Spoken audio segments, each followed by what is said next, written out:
said from the beginning of this fight camp that this is my UFC debut, and that's how it felt. It was everything about it was perfect. I was early on the fight card. It felt like my debut, you know. Everything just felt like my debut. I was so calm and so in the moment, so present, and I had so much fun. And that's how it felt when I was 19, fighting for $500 at an Indian reservation. That's how it felt when I was fighting smoker fights in some gym with the windows blacked out. That's how it felt when I was fighting behind my high school when I was 15. Like, I love fighting. I'm a born fighter, and I got back to who I am today. And I could talk a lot, but I'm actually at a loss for words. I don't have the words to explain how immensely grateful I am for this moment right now. And when we spoke earlier this week, you used phrases like "when I win," like you were pretty confident. Like there was really no losing was not an option for you in there. So I guess was there a moment in camp that just kind of clicked and like I'm not going to lose this fight? No, it's just a choice. Everything is a choice. Some choices are harder than others, but everything is a choice. And 6 hours ago, I was sitting with 6 hours ago, I mean, most people aren't going to say this, but 6 hours ago, I was sitting with my team. We did our shakeout, and I literally looked at my coach and said, I've got two voices in my head, and one is telling me that I'm not good enough, and I've tricked everyone into thinking that I'm a good fighter for the last 10 years, and somehow I've stumbled my way through the UFC. And the other voice is like the exact opposite. The other voice tells me how good I am, how hard I hit, how much fun I have when I fight, how good I am at this, and that I'm the best in the world. When I'm in my zone, I'm the best in the world. And it's just a choice which voice you listen to, and that was something that I just talked about that 6 hours ago. Every single person, unless you're a fucking, I don't know, a serial killer, like every single person before you get in that cage has a voice in their head that says maybe you're not good enough, and you just got to make the choice to not listen to that. And I literally think about turning the volume down on that and turning the volume all the way up on the voice that tells me how good I am, and that's the truth. That combo that dropped him, it was obviously very loud, like physically when you... That's what people keep saying, yeah. I'm sorry to cut you off. I didn't hear it there, but everybody keeps saying the right hand was loud. It sounded like a bat hitting a piece of wood. I'm Samoan, bro. Just because I'm not as big as I'm not as big as Tafa or Tuivasa or Tyson Pedro. I'm Samoan, all right? And I can fucking crack. So, shout out to the Usos. We also saw you run at the fence and then kind of stop. Because we've seen you hop off. So what's going on there? They made it very clear that in Vegas, if you hop on that fence, you're getting fined. And I just thought about all the money I just made that I can't fucking wait to spend on Harley-Davidson motorcycles. And I went to run up to the cage, and I saw... it was literally a stop sign. Like I saw a red logo, and it was like a stop sign, and I just went, no. Is that a new rule? Because we haven't heard that much. Dude, the thing about fighting is it's fucking chaos. So every state you fight in, the commission has 8 different rules, and they change them and whatever. NSAC is always great. CSAC is usually great as well, but every state is different. So you can do something that's completely fine. And when I fought in Sacramento, I jumped over the cage, hugged the Wounded Vets program guys, celebrated in the crowd, got pulled back in the cage, and the first thing CSAC said to me was we're fining you, right away. So I've done it. I've seen me do it. So I just pumped the brakes. Maybe it's a sign that I'm older and a little wiser. How much was the fine? Okay, so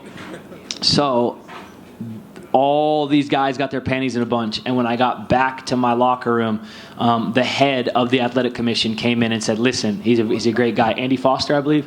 Shout out to Andy Foster, man. Fucking hero.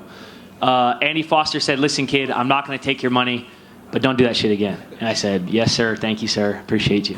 Broadcast before this fight even started said the winner of this fight is going to set themselves up for a big 2024. Yeah. So I guess what do you want your 2024 to look like? I want all the things. I want all the fights. I want all the smoke. I want all the Harley-Davidson motorcycles. I want all the parties in my backyard with people I love. And I want to make my people proud, man.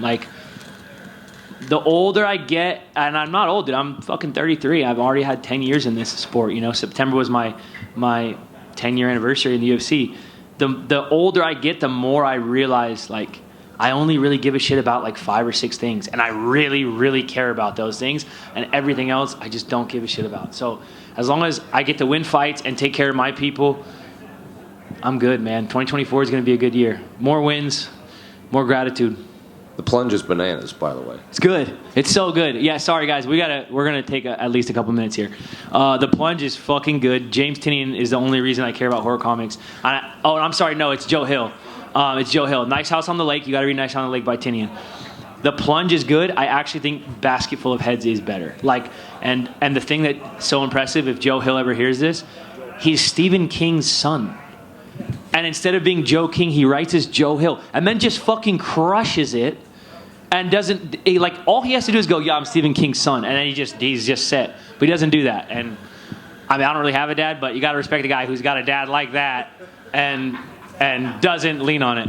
Just kidding, Pops, love you. I got a dad. We're cool now. We've become cool in the last 2 years. Yeah, halfway through, and I'm not quite sure where this is going to. No one knows. Andre over here. Yeah. I'm not quite Jose Youngs, but I have a couple questions. You do all right. I'm just kidding, dude. After that performance and you mentioning that this is your debut, is this the start of a new and rejuvenated era of Andre Fili? Yeah. Yeah, this is my debut. And this is legitimately... I haven't felt this good. This is not hyperbolic. I haven't felt this good in the cage during the fight since I was 19 years old fighting at Red Hawk Casino in Northern California. This is the best I've ever felt, where I'm dancing, having fun. Everything he throws is in slow motion. Everything I throw can't miss. Like, I'm him. And when I'm in that zone, like, it's a reminder to myself, like, damn, I can fight, you know? And I'm excited to just keep doing this. Yeah, you definitely look like him out there. So now that you successfully went through your modern-day debut, I mean, what pathway do you want to take this time around if it was up to you? I can't call the exact next shot. You know, I'd like to get on that March card. Cheeto's fighting O'Malley, and I got a lot of love for my boy Cheeto, and it'd be cool to be on that card. Man, I don't know the exact next move because I just got out of a cage fight, so everything's still kind of a blur. But I know that everything moving forward is going to look like it did tonight. I'm going to practice gratitude. I'm going to practice enjoying the moment, being present, and not taking any of this for granted, man. I wouldn't trade this for anything. I love this life. And when you mentioned there the money you make, and you kind of brought up Harley-Davidson motorcycles a lot, yeah. Where does that passion stem from? My grandpa, he passed away about 10 years ago, but my grandpa rode motorcycles, you know, and plus they're fucking cool. Have you ever seen one? You ever seen a motorcycle? Ever seen a Harley-Davidson motorcycle? Yeah, you ever seen an American-made 2-wheel freedom machine? You got to get on one of those, brother. No, I just love motorcycles. My grandpa's been riding. My grandpa rode motorcycles my whole life. I've always thought they were cool. I actually host Harley-Davidson's YouTube page. I love motorcycles, and it's one of the only things you can do besides fighting where you can get completely just locked in that zone where you're not thinking, you're just feeling, and you're just completely in tune with what you're doing. And it's so fun, and then it's also terrifying because you almost die, and you're just like, it's the same as fighting, man. There's only a few things that can give you that feeling, like surfing, riding motorcycles, fighting. And when you find those things, dude, that get you excited, you got to hold on to them. And another one, I mean, I saw you said that you also mentioned that there's like 5-6 things you care about. So other than fighting and Harley-Davidson motorcycles, what are some of those things? I like big booty Latinas. No, I'm just kidding. No, no. Shout out to my girlfriend Melissa. I love you, babe. I care about my dog who just passed away, R.I.P. I care about my friends and family, and my friends are my family, and I care about my coaches and my team. So I care about fighting. I care about motorcycles. I care about music. I care about comic books. We're already running out of things, but my whole life is that. Tattoos are cool. Like there's like 5 or 6 things that I really fucking love and will nerd out indefinitely on, and everything else I could take it or leave it. And that focus has, I think, is part of what's provided me with a life that I'm really in love with now, because I've literally, we talk about like echo chambers, right? Like in political stuff, which we don't gotta get lost in the weeds in that, but we talk about people being stuck in their echo chambers. My echo chamber is just shit that I like to nerd out about. It's just fighting, comics, music. That's the tattoos and taking mushrooms in my backyard. That's my life, bro, and I'm thankful for it. Awesome. That's awesome. And last one for me, obviously, a lot of people know that you kind of been through a lot. I mean, so if you had a message for somebody that's also going through tough times, what would your message be?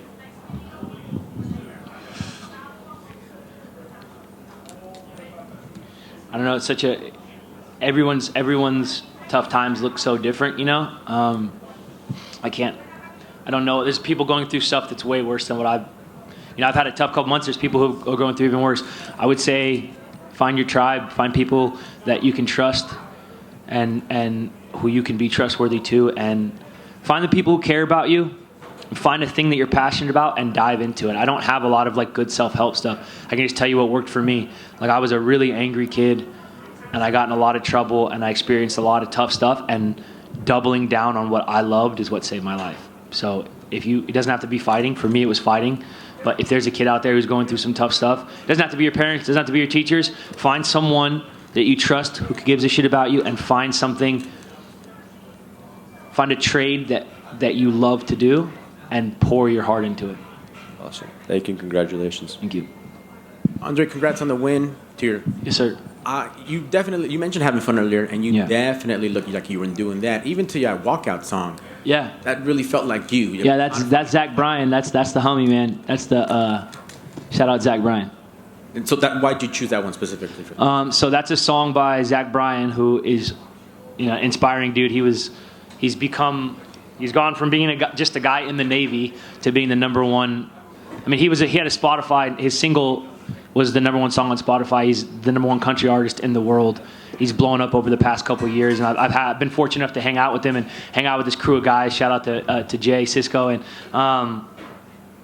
that song he wrote is about a bull rider whose dad died riding a bull, and then he goes to ride the same bull. And if the bull kills him, he knows that his son will go ride that bull's son. It's just about the constant struggle that certain types of guys like me face. You willingly throw yourself into the fire to test yourself. And the song's called "Open the Gate," and I'm getting locked in a fucking cage. So it just seemed perfect,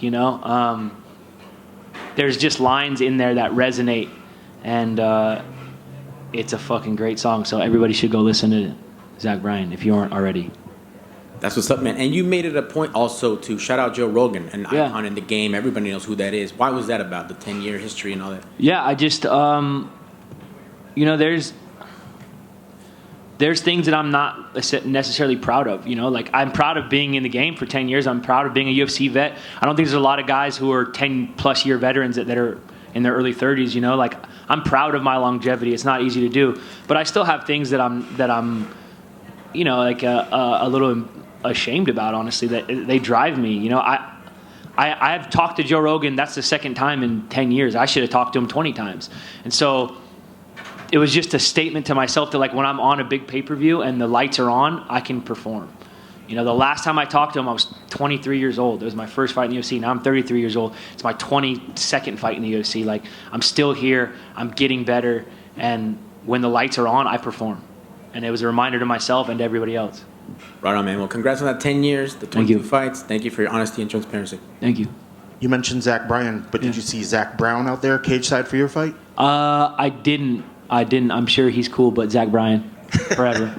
No, I'm just kidding. I'm tribal. I'm a tribal dude. No, he's got great songs as well. Yeah, he's a great artist. And I didn't see him, but that's really cool. He was there. Yeah, he's been there since the beginning of the prelims. That's so cool, man. It's cool when you see guys that are celebrities that are actually fight fans. You see some guys, especially, that's the thing about fighting in Vegas. If you fight in Jacksonville or you fight in Sacramento, like you fight in a working class town, like people, when they buy these $300 tickets, their asses are in the seats excited for the fights. Like they're fight fans. Vegas, there's a lot of guys who this is like the third thing on their list tonight, and they'll stop in to watch the main event, which is cool. Like, thank you for supporting. Like, whatever, you bought the ticket, watch whatever fight you want. But there's something cool when you see guys who are famous, but they're actual still fight fans. I think Chris Pratt's the same way. Like guys who really know fighting and enjoy fighting, even though they're at the upper echelon of their trade. So yeah, shout out to him, man. It's fucking cool. You mentioned the two voices early on, where there's one that's sort of backing you and there's one that's sort of doubting you. Yeah. Is that something that you've always dealt with? And the fact that you fight night can bring that up and talk to your coaches, is that something new that you've dealt with, to how to deal with that and to go into the cage a little bit maybe calmer than before? Yeah, I think there's a strength in in accepting how you're feeling, because then you can fucking let it go. If you just stuff it down, if you pretend that voice isn't there, then you can never turn the volume down on it.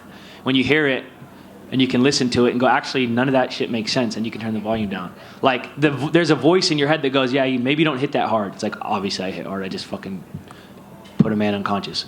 Turn that down. It's like, maybe you're not that good. You know, and then my little brother, Andrew Coyne, you'll see him in the UFC soon. We call him Bulldog. He's 27. He's been training with Uriah for like 29 years. It's insane. The kid's like been in the gym for fucking his whole life. So yeah, he's 27. He's been training for 29 years. It's insane. He's more knowledgeable. This kid, I'm telling you, the kid who was in my corner, his name's Andrew Coyne. You'll see him in the UFC. He's more knowledgeable than most people's MMA coaches. He's been at Team Alpha since he was 9 years old. That's not a joke. He's literally been training since he was 9. So I'm thinking to myself, fuck, maybe I tricked everybody. Maybe I'm not that good. And he looks at me and he's like, none of this is an accident. You've been in the UFC for 10 years. It's like, if I hadn't have acknowledged it, then he wouldn't have given me that feedback. Because I got the feedback from someone I trust, I can turn it down. So there's power in that. There's power in facing that fear. There's power in acknowledging, like, yo, like, I don't fucking feel great right now. Because once you acknowledge it, then you can fucking stamp it out. You can turn it off. You can turn the volume up on what you do want to hear. And last thing for me, we often hear from fighters when they throw that perfect strike that they can't even feel it. So the big shot that everybody keeps talking about, the sounds, when you landed that, I want to say it was an overhand right. Did you even feel that? No, it was a perfect. Yeah, there's like perfect transfer of weight. You know, if you've never fought, it's like when you swing a golf club and you hit the ball, or when you hit a line drive, and it's just a perfect transfer of weight. You doesn't feel like you hit anything. You just see him fall in front of you. And then I just tried to stay real patient, land some hard shots. I felt myself get out of position a little bit. I dropped a big elbow to freeze him up, got my hips in good position, and then just let the hands go. It was quite a shot. Congrats on the victory. Thank you so much, sir. Anybody else? Going once, going twice. Love you guys.